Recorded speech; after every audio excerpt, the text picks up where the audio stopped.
Deputados, senhoras deputadas, eu quero fazer a minha saudação aos alunos e alunas do Flávio Marcílio, minhas colegas professoras, meus colegas professores aqui presentes, da rede pública estadual do nosso estado. Também quero saudar os professores da rede municipal.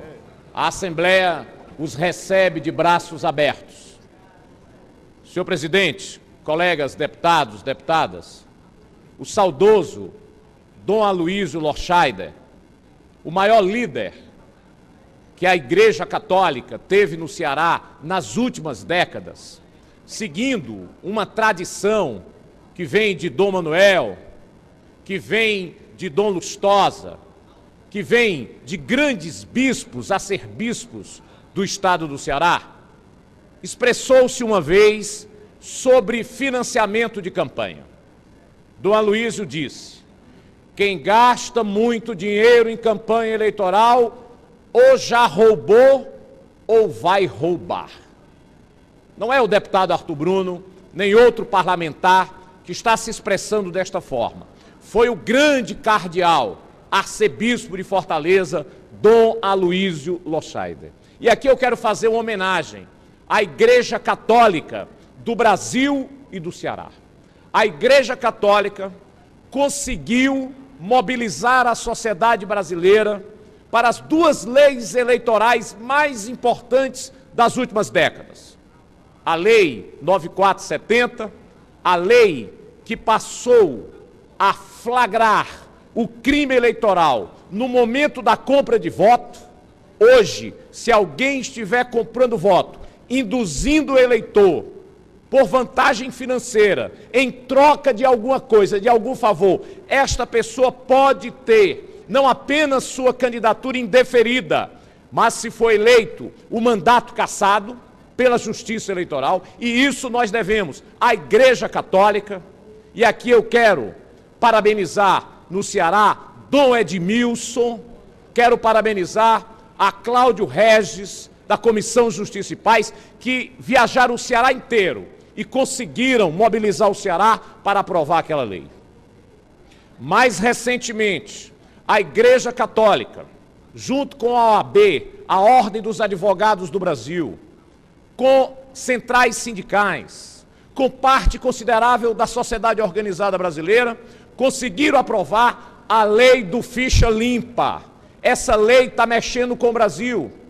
Claro, é evidente que a lei, quando começa a vigorar, ela tem excessos. Excessos que são normais, que são naturais, mas a lei da ficha limpa tem que ser comemorada pelo povo brasileiro, porque hoje aqueles que cometeram irregularidades, aqueles que cometeram crimes, sejam eles comuns, sejam eles eleitorais, aqueles que cometeram improbidade administrativa, que desviaram recursos públicos, estes não poderão ser candidatos pela lei do ficha limpa. E eu espero que o Tribunal Superior Eleitoral mantenha as decisões dos estados quando essas decisões estiverem corretas. Claro que algumas decisões houve excessos, alguns cometeram atecnias, alguns deixaram de entregar um documento e me parece que não dá para colocar tudo no mesmo saco.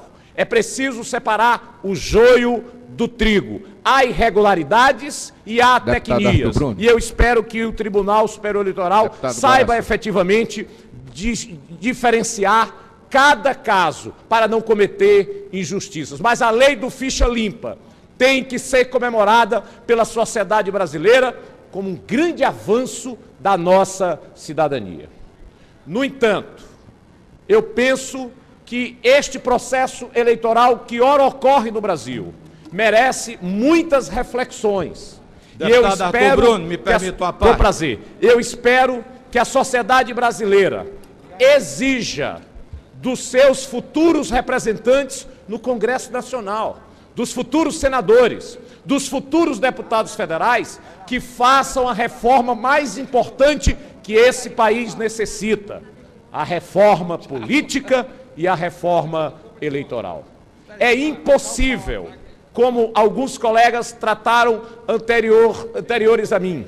É impossível hoje se fazer uma campanha eleitoral com propostas, com ideias, com planos, se o que está prevalecendo é o dinheiro, o que está prevalecendo são os favores, o que está prevalecendo é o poder econômico. Daqui a pouco, meu caro Fernando Hugo, temos divergências, temos discordâncias, mas reconheço que Vossa Excelência é um médico, Vossa Excelência não é um empresário, Vossa Excelência não é um ex-prefeito que enriqueceu às custas do povo, como alguns ex-prefeitos estão fazendo campanhas milionárias pelo interior do Ceará. Daqui a pouco, meu caro Fernando Hugo, médico como Vossa Excelência, como Heitor Ferrer, professor como eu, funcionário público, operários, trabalhadores em geral, não serão mais representantes do povo. Nós teremos no Brasil uma plutocracia. Nós teremos no Brasil a representação do poder econômico e da corrupção. Porque é isso que nós estamos vendo. Daqui a pouco, só quem tiver muito dinheiro ou quem tiver desviado recursos públicos serão eleitos para os parlamentos. E onde fica o representante do trabalhador?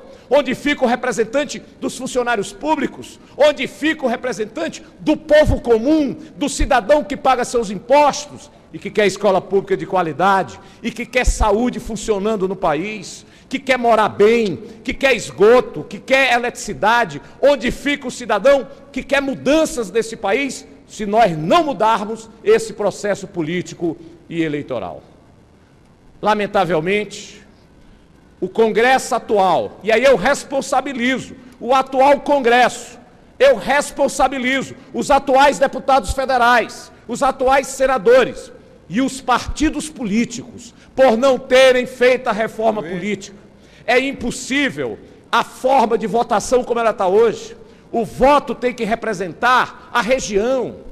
Há regiões no Ceará que não têm representação, por isso que o voto distrital, quando você divide o Estado em várias áreas, em várias regiões, em distritos, você vai ter a representação daquela localidade.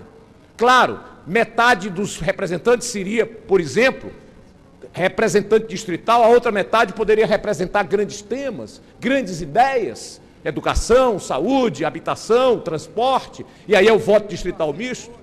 Nós precisamos pressionar o futuro Congresso para aprovar o financiamento público de campanha. É impossível para um homem comum, é impossível um trabalhador como eu e como outros que estão aqui, um professor que exerce a sua função como eu, disputar uma eleição com gigantes financeiros, com representantes de grandes grupos econômicos, ou aqueles que acumularam riquezas com a corrupção durante anos no estado do Ceará ou no Brasil. É necessário que os partidos se fortaleçam, que haja fidelidade partidária. O que nós estamos vendo é uma salada. Não dá para entender partidos que se dizem socialistas unindo-se a políticos corruptos dos mais diversos partidos, liberais ou conservadores. Isso é uma excrescência política, o que nós estamos vendo pelo Brasil afora. E aí eu não quero aqui citar partido A ou partido B, isso está acontecendo de forma generalizada na sociedade brasileira. É preciso que nós acabemos com essa miríade, com esse exagero de partidos políticos. Não se justifica um Brasil ter 27 partidos políticos. Há partidos que têm donos, que têm proprietários, há partidos que vendem candidaturas, que existem para tirar proveito econômico para os seus dirigentes. Isso é um absurdo. Portanto, é preciso, minimamente, que os partidos tenham votos, tenham representação para poderem existir. Porque nós não temos 27 ideologias, nós não temos 27 programas partidários. Isso é um absurdo o que ocorre no Brasil, o que só macula, o que só mancha a imagem dos representantes sérios, das pessoas honestas, daqueles que estão na política por vocação, porque gostam de servir aos demais. É isso que tem que caracterizar a pessoa pública, a vocação, o gosto de ajudar aqueles que, sobretudo, necessitam mais. Então eu penso meus caros colegas deputados, quero aqui fazer uma reflexão com o povo cearense e com o povo brasileiro. Exijamos do futuro Congresso aquilo que ele não fez. E vamos dar responsabilidade, e vamos dar nomes aos bois. Por que não fizeram? Perguntem aos deputados, perguntem aos senadores por que não houve reforma política, por que não houve reforma eleitoral, a quem interessa esse financiamento privado, a quem interessa que homens comuns, que mulheres comuns não possam ser candidatos, não possam ser representantes da sua população. E penso que nós temos que agir, não adianta só reclamar. E a melhor maneira de agir é o voto, é escolher aqueles que defendem mudanças, transformações na forma de gerir a coisa pública e de representar o cidadão nos parlamentos.